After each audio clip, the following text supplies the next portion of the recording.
नमस्कार दोस्तों EPS 95 minimum pension वृद्धि की एक और नए वीडियो में आपका बहुत बहुत स्वागत है। आज हम बात करने जा रहे हैं लोकसभा का संसद सत्र चल रहा है।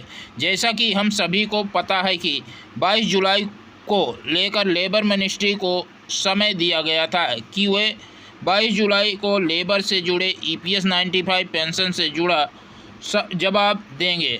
तो दोस्तों लेबर मिनिस्टर से कुछ सवाल पूछे गए हैं और जो स्टेट लेबर मिनिस्टर हैं शोभा जी, उन्होंने इसका उत्तर दिया है। एनएसी का प्रयास है कि इस बार के जो उत्तर उन्होंने दिए हैं, जो सवाल पूछे गए हैं उसमें जो उत्तर दिए हैं उसमें कुछ ना कुछ बदलाव देखने को मिला है। जितने भी पहले सत्र चले थे उसमें जितना भी जवाब आया था लेबर मिनिस्टर का या श्रम मंत्री का, वो जवाब कुछ खास नहीं था। लेकिन इस बार का जो जवाब आया है वह जवाब थोड़ा सा अलग हटके है। पूरा निष्कर्ष नहीं निकला है, लेकिन पहले जो उत्तर दिए गए थे यह उत्तर उससे कुछ अलग है। इससे लग रहा है कि कुछ ना कुछ परिणाम ज़रूर निकल कर आएगा। तो दोस्तों आज के वीडियो में हम इसी पर चर्चा करने वाले हैं कि क्या क्या सवाल लोकसभा में पूछे गए, तो क्या असम राज्य मंत्री शोभा जी ने जवाब दिया है। आज के वीडियो में हम इसी के बारे में बताने वाले हैं। वीडियो बहुत ही महत्वपूर्ण होने वाला है, वीडियो को पूरा ज़रूर देखेंगे। अगर आप एक लेबर हैं या पीएफ खाता धारक हैं या ईपीएस 95 के पेंशनर हैं तो चैनल को ज़रूर सब्सक्राइब कर लेंगे और वीडियो को लाइक कर देंगे। लोकसभा में क्या सवाल पूछा गया है, यहाँ पे क्वेश्चन आंसर दिया गया है। तो ये क्वेश्चन आंसर हैं जो यहाँ पे माननीय सांसद महोदय ने पूछा है लेबर मिनिस्टर से। Government of India minister of labour and employment Lok Sabha under red question number 194 to be answered on 22/7/2024। तो दोस्तों ये क्वेश्चन 22/7/2024 को पूछा गया है लोकसभा में। यहाँ पे पूछा किसने है, श्री राजा ए ने पूछा है, जो कि एक सांसद हैं। इन्होंने पूछा है लेबर मिनिस्टर से। सकते हैं will the minister of labour and employment be please to the state. पर आप देख सकते हैं जो क्वेश्चन है, 5 क्वेश्चन हैं, पाँचों क्वेश्चन ईपीएस के ही हैं। ये सारे क्वेश्चन पेंशन से जुड़े हैं। पहले कभी ऐसा नहीं हुआ था कि ओनली ईपीएस पर ही जो क्वेश्चन किया गया हो और सवाल भी आया हो। तो आप देख सकते हैं 5 क्वेश्चन ABCDE 5 क्वेश्चन पूछे गए हैं माननीय लेबर मिनिस्टर से। पहला क्वेश्चन है whether the government of the receiving demands for stakeholders like trade union public representative for the increasing the minimum pension by the EPF. पहला सवाल यह है कि क्या सरकार को कोई दस्तावेज प्राप्त हुआ है, कोई डिमांड प्राप्त हुआ है स्टेक होल्डर के द्वारा या यूनियन के द्वारा या फिर पब्लिक रिप्रेजेंटेशन के द्वारा मिनिमम पेंशन को लेकर के। दूसरा है B number, if so the details of the demands of the stakeholders and the response of the government thereto. इसी पर दूसरा क्वेश्चन पूछा गया है कि अगर उन्हें डिमांड प्राप्त हुआ है तो डिमांड पर सरकार क्या रिस्पॉन्स कर रही है, क्या कदम उठा रही है। तीसरा क्वेश्चन सी नंबर देखेंगे, whether the government would consider positively the hike in the minimum pension for the EPF subscribers in view of rise in the cost of living index and hike in the wages. तीसरे question में है सरकार positive नहीं है minimum pension बढ़ोतरी की तरफ, क्योंकि जो कॉस्ट ऑफ लिविंग है वह बढ़ता ही जा रहा है। वहीं चौथा क्वेश्चन है D number, if so the details thereof and the time by which it is expected to be announced and. तो चौथा क्वेश्चन भी इसी से लिंक है। यहाँ पर भी कहा गया है कि ये ऐसा है कि तो कब तक सरकार मिनिमम पेंशन में बढ़ोतरी कर देगी। कब तक मिनिमम पेंशन अनाउंस करेगी।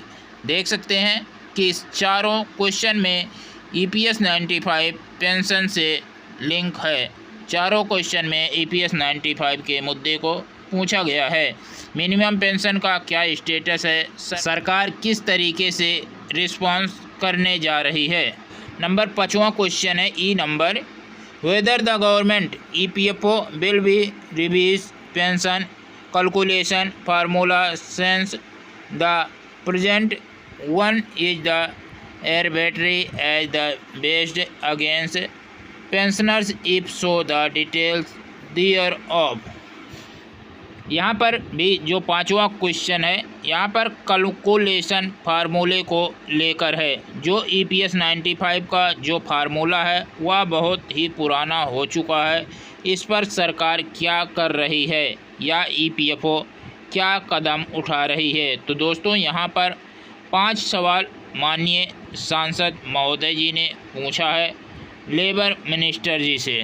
देखेंगे शोभा करमलाजे जी ने, जो कि minister of state labour and employment की हैं, इन्होंने इस पर जवाब दिया है जो क्वेश्चन सांसद महोदय जी ने पूछा है। दोस्तों आपको पहले वीडियो में भी बताया गया था कि NAC टीम ने शोभा करमलाजे जी से बंगलौर में मुलाकात की थी और EPS 95 के मुद्दे को NAC टीम ने उन्हें समझाया था। दोस्तों शायद इसी का असर है कि इन्होंने उत्तर दिया, कुछ बढ़िया उत्तर दिए हैं EPS 95 पेंशन के हक में। इसी वीडियो में बताने जा रहे हैं। दोस्तों क्या बढ़िया उत्तर दिया है इस वीडियो में हम आपको बताएंगे। देखेंगे यहाँ पे शोभा करमलाजे जी ने क्या उत्तर दिया है। पहला है A2E में, yes sir, various representation have been received from various stakeholders to increase the minimum pension under the employee pension scheme EPS 95। दोस्तों यहाँ पे लेबर मिनिस्टर ने स्वीकार किया है कि हाँ कहा है, यस मतलब यहाँ पे हाँ कहा है कि बहुत सारे पेंशनर हैं जिन्होंने रिप्रेजेंटेशन किया है, मिनिमम पेंशन के लिए संपर्क किया है और डिमांड्स भी रखी है। इन्होंने स्वीकार कर लिया है कि बहुत सारे स्टेट होल्डर ने EPS 95 पेंशन बढ़ोतरी के लिए अप्रोच किए हैं। आगे देखेंगे the employee pension scheme EPS 95 is a definite contribution definite benefit social security scheme. The corpus of the employees pension fund is muddy of contribution by the employers 8.33% of wages and contribution from central government through budgetary support 1.16% of wages up to the amount of ₹15,000 per month। उन्होंने यहाँ पर वही बताया है कि जो EPS 95 का calculation है, क्या स्कीम है, इसके बारे में बताया है, कितना कंट्रीब्यूशन रहता है और सरकार कितना कंट्रीब्यूशन जमा करती है। यहाँ पर सेम रिपीट उत्तर दिया गया है जो पहले भी दिया जा चुका है। All benefit under the scheme are paid out of the such accumulation. The found is the value annual age the mandated under paragraph 32 of the EPS 95। यहाँ पर भी वही रिपीट किया गया है, वही बताया गया है कि EPS 95 का एनुअल वैल्यूएशन किया जाता है। यहाँ पे आगे amount of the member pension under the scheme is determined taking into the account the pensionable periods of the service and the pensionable salary as per following formula। Formula same है, pensionable service into pensionable salary upon 70। जो अलग चीज़ इन्होंने बताया है उसे हम बताएंगे। यहाँ पे देखेंगे it is evident that the amount of the pension is the based on a predefined formula However, the government, for the first time in the year 2014, period a minimum pension of ₹1,000 per month to the pensioners under the EPS 95 by providing obligatory support, which was the addition to the obligatory support of the 1.16 of wages provided annual towards EPS to Employees Provident Fund Organization यानी EPFO। यहाँ पर कह रहे हैं कि पहली बार सरकार ने 2014 में मिनिमम पेंशन 1,000 रुपये कर दी थी, जो बजटीय सपोर्ट है 1.16%। उसके सपोर्ट में इन्होंने 1,000 रुपये पेंशन कर दिए थे।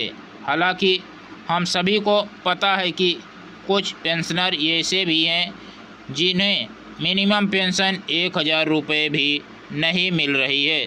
सरकार को भी पता है, लेबर मिनिस्टर को भी पता है और EPFO को भी पता है, क्योंकि NSE टीम बहुत सारी बार सरकार को, EPFO को बताया है कि इतने सारे पेंशनर हैं जिनको 1,000 रुपये से भी कम पेंशन मिल रही है। यहाँ पर इन्होंने वही रिपीट किया है कि 1,000 रुपये तो सबको पेंशन मिल रही है। यहाँ पे देखेंगे, considering the demands of employees pension scheme EPS 95 pensioners, the government constituted A high empowered monitoring committee HEMC for the complete evaluation and reviews of EPS 95। यहाँ पर कुछ महत्वपूर्ण है जो अलग देखने को मिल रहा है। दोस्तों, यहाँ पर पहली बार निकल कर आया है कि NSE और पेंशनर के दबाव में पहली बार सरकार ने हाई पावर कमेटी का गठन किया था EPS 95 मिनिमम पेंशन को एबुलेट करने के लिए कि जो चल रहा है वह सही है या नहीं, रिपोर्ट दीजिए। या पहली बार हुआ है कि हाई कमेटी का गठन किया गया है। तो दोस्तों, आप देख सकते हैं जो कमेटी बनी है उसने क्या जवाब दिया है। The committee considered the issue of the dearness allowance under EPS 95 and has recommended inter alia that the linking the pension admissible under EPS 95 with the cost of the living index is not feasible in view of the actual position of the fund। यहाँ पर जो committee है उसने कहा है कि dearness allowance की जो डिमांड्स की जा रही है, कॉस्ट ऑफ लिविंग जोड़ने का वह एफिजिबल नहीं है, यानी कि मिनिमम पेंशन बढ़ोतरी को लेकर के यहाँ पर पहले की तरह घाटे की कोई जिक्र नहीं हुई, कोई चर्चा नहीं हुई।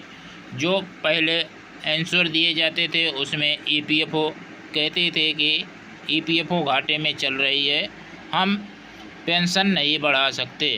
तो यहाँ पर घाटे की कोई जिक्र नहीं हुई है जो पहले किया जाता था।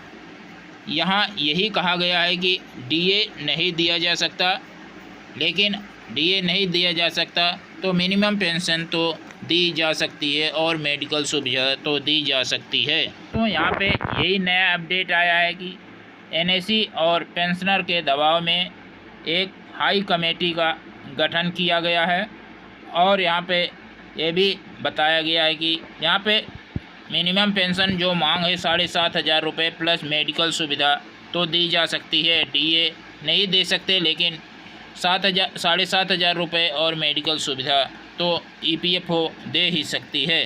तो दोस्तों, आशा करते हैं ये जानकारी आपको पसंद आई। ये जानकारी पसंद आई तो वीडियो को लाइक करेंगे। इस चैनल पर नए हैं तो चैनल को सब्सक्राइब कर लेंगे। मिलते हैं नेक्स्ट वीडियो। अभी के लिए धन्यवाद। जय हिंद, जय भारत।